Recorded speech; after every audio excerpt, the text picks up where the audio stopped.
Hello, welcome to the Potomac View. I'm your host, Nicole from Washington, D.C. The Potomac View is a brand new program dedicated to helping you unpack the complicated issues we face with the Communist China. We want to stress the importance of differentiating the CCP, the Chinese Communist Party, from China and the Chinese people. The CCP is a totalitarian regime that doesn't represent the Chinese people. The CCP is not equal to China and the Chinese people. We don't want to conflate these ideas because that's exactly what the CCP aims to achieve.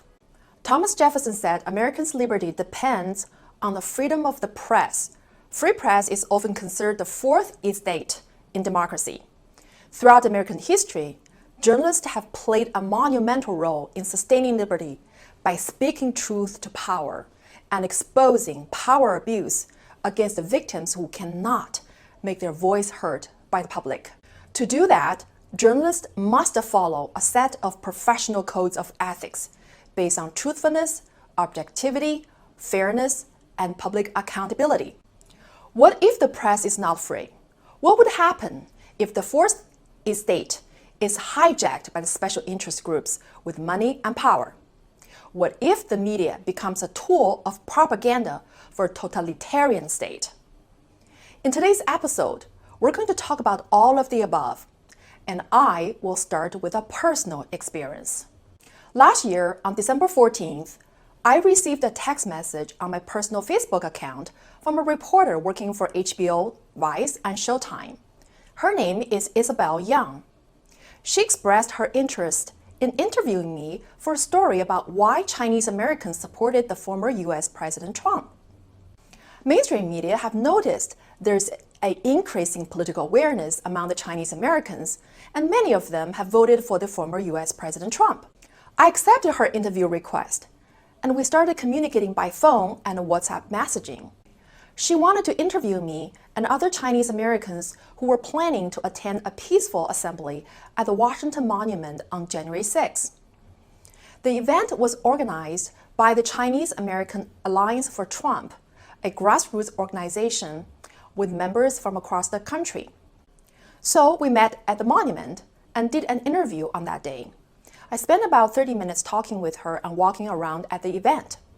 She asked me some questions as to why I came here and why I supported President Trump.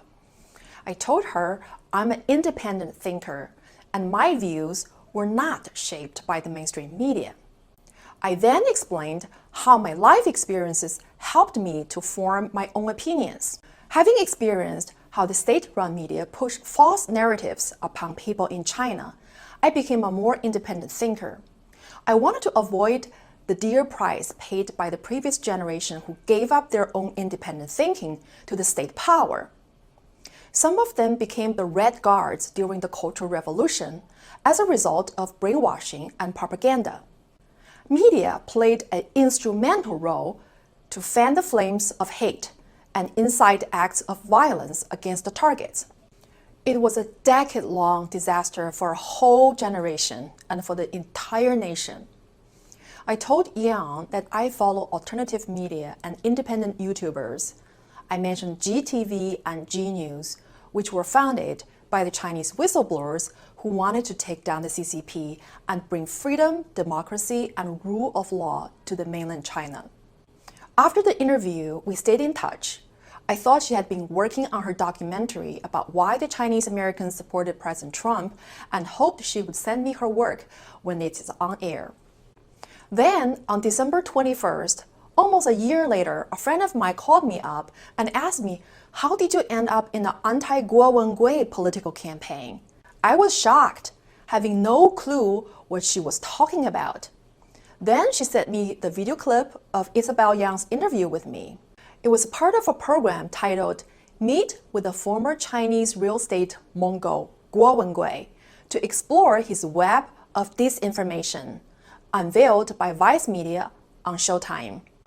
I was deeply distressed to see my interview clip placed in parallel with the protesters on Capitol Hill and to hear Isabel Yang's narration explaining that I was one of the many Chinese Americans who listened to Moscow's lies and joined the rioters who stormed the US Capitol. The program painted me and the Chinese Americans as dangerous right-wingers, rioters, and conspiracy theorists spreading disinformation. I'm not a right-winger. I'm not a rioter. And I'm not a conspiracy theorist. I'm a Chinese American who supports the US Constitution, rule of law, and American values.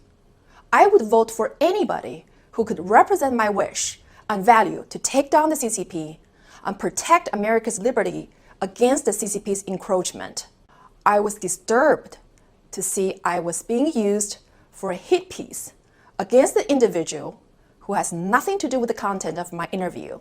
The Vice Media's program egregiously misrepresented me and so many peaceful Chinese Americans out there.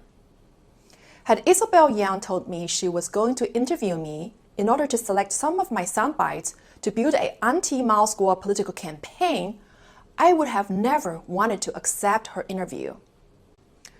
After this program was aired, I sent Isabel Yang a text message requesting an explanation about why she concealed the real purpose of her work when she first approached me, and why she took my words out of the context and used them for a political campaign to attack Mao Squad and so many peaceful and freedom-loving Chinese Americans.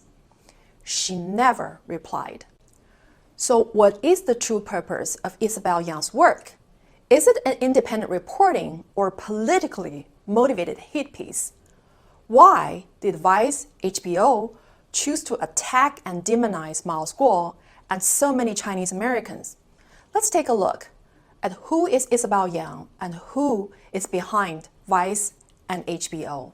According to Isabel Yang's own LinkedIn and Weibo, a state-run Chinese social media platform, she spent over 3 years in China working for CCTV, an international channel Shanghai, after graduating from University of Nottingham. CCTV is a state-run media that reports directly to the CCP propaganda department. International Channel Shanghai is a Shanghai-based state-run media affiliated with the Shanghai Media Group. Yang worked as a TV host for both media outlets. For those of us who are familiar with China, it is extremely difficult for a young college graduate to get a job as a host for CCTV, the most prominent media in China with over 1 billion viewers. Being a host for CCTV, even as a freelancer, means connection or 关系, and access to the most powerful people within the Chinese Communist Party. Could you imagine how a 20-year-old would become a host for CNN, MSNBC, or Fox immediately after college graduation? In China, this could only happen if you have a special connection or 关系 with the 领导, the CCP leadership.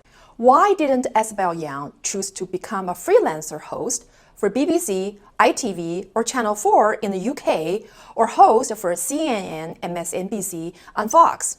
Instead, she became a host for CCTV and Shanghai Media Group. The viewership of CCTV is far bigger than all of the big cable TV networks in the US and UK combined. Anybody who wants to make a big name in the media covets the Chinese market. China has 1.3 billion viewers. Big viewership equates to big fame and money. Who doesn't covet China market and the huge money and fame that comes with it? Facebook, Twitter, Apple, Disney, Wall Street, Hollywood, you name it. Isabel Yang should be of no exception. But there's also no free lunch in China. To court favor of the 领导, the Chinese Communist Party leader, you must offer something they need. You scratch my back and I'll scratch yours. You must be useful to the CCP in order to receive special favor from them. On her Weibo account, Yang showed many pro-CCP photos of herself while working for CCP's propaganda programs. In the selfie, Yang posed as a Red Guard wearing the CCP's military uniform. In another photo, Yang was on a scooter displaying a red communist flag with the tagline, "I love China." The China she loves is not a free China. The China she loves is a China controlled by the Communist Party.